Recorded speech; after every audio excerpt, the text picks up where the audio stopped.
Yorana à tous les amoureux du ballon rond, je suis ravi de vous retrouver pour ce nouvel épisode de Fénois Foot. Tout de suite le sommaire.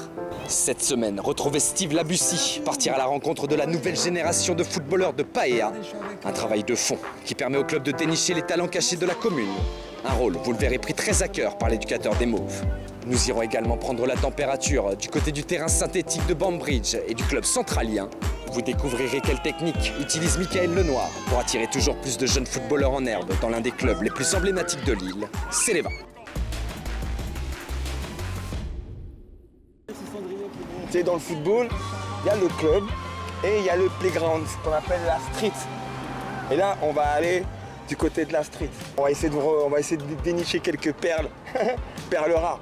On va pas dire l'adresse tout de suite, sinon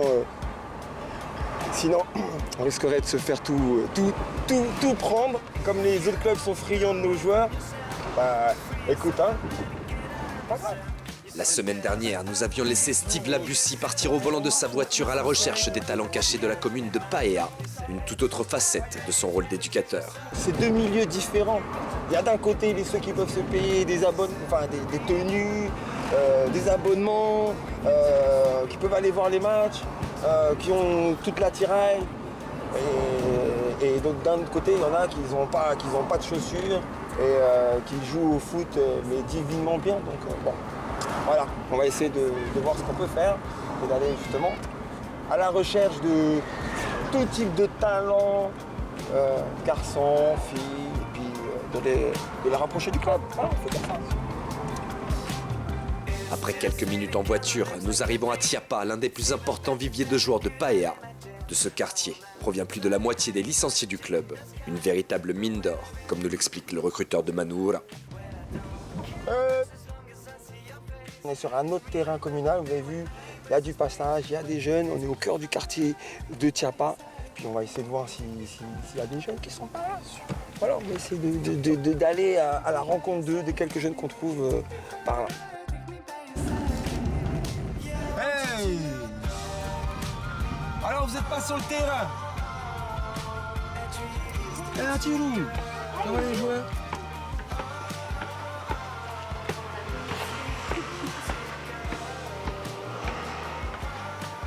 Voilà, les images parlent d'elles-mêmes.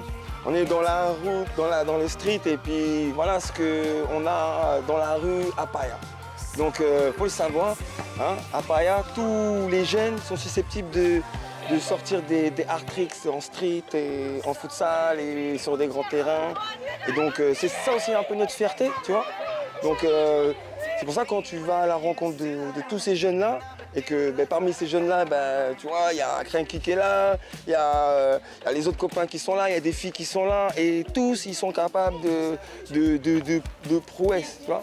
Alors, voilà, ça c'est la street réalité. Et donc, nous, on sort du cadre d'éducateurs en club, d'accord? On garde nos distances, bien sûr, mais on a ce devoir de ne pas se contenter de rester dans sa zone de confort. Il y a des bons joueurs, il y a des très bons joueurs ici. Ouais, Hein. beaucoup de bons joueurs. Il y a des bons niveaux aussi dans ce quartier. Dommage, je ne joue pas dans des clubs. Mais sinon, tous les jours, on va jouer au football. C'est top de foot. Comme chaque fin d'après-midi dans ce quartier populaire, une vingtaine d'enfants se donnent rendez-vous sur le terrain synthétique de la commune. Voilà, ça c'est un terrain qu'à Manoura, tout le monde connaît. C'est le terrain de Tiapa. Et attention, ici, il y a vraiment beaucoup de talent. On l'a vu tout à l'heure. Mais c'est ici que tout ce monde pousse. C'est grâce à ce terrain qu'on arrive à avoir un niveau aussi élevé dans la localité. Ce terrain-là, il est magique pour ça. Demain à 17h? C'est pas dit. Ouais, demain à 17h. Demain à 17h et vendredi, 13h. Ça m'a nous l'inscription. Voilà. C'est le stade, Voilà. C'est moi qui te donnerai le papier. Après, on donne aux parents ceux qui ont fait. Ils remplissent et me ramènent. Et toi, tu me ramènes. Ah bon, Pépé Hoti match. De la rue au terrain d'entraînement, il n'y a qu'un pas. Un investissement au-delà des frontières du club qui s'avérera à coup sûr payant pour le dénicheur de talent de Paea. Les portes de Manoura sont réouvertes.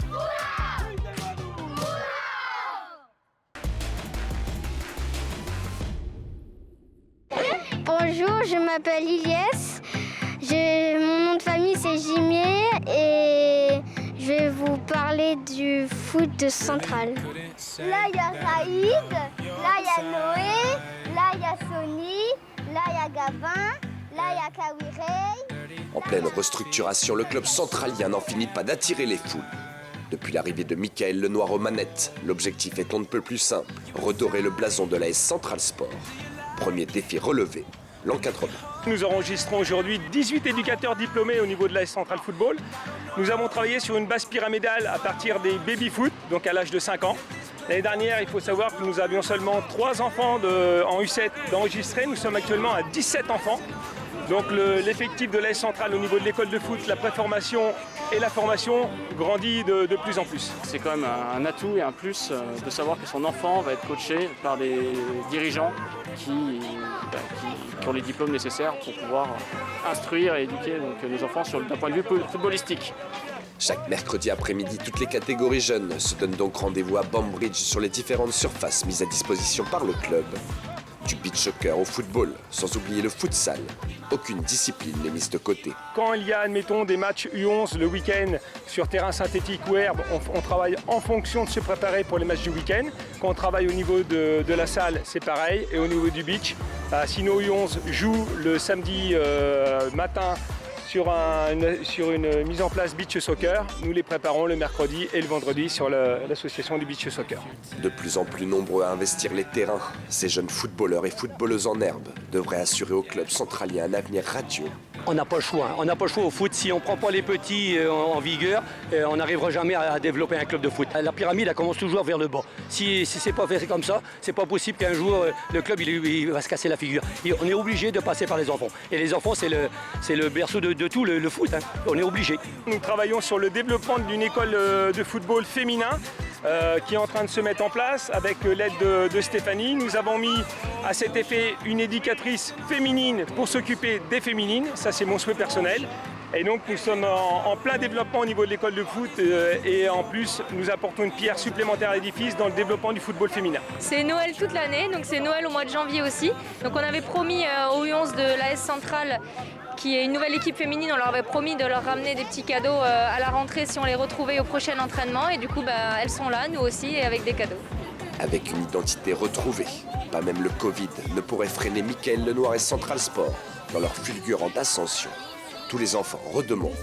Le club emblématique de la capitale renaît de ses cendres.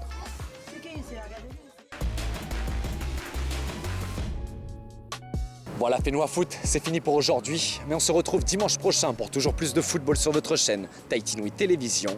D'ici là, je vous souhaite à toutes et à tous un excellent dimanche. À la semaine prochaine. Nana.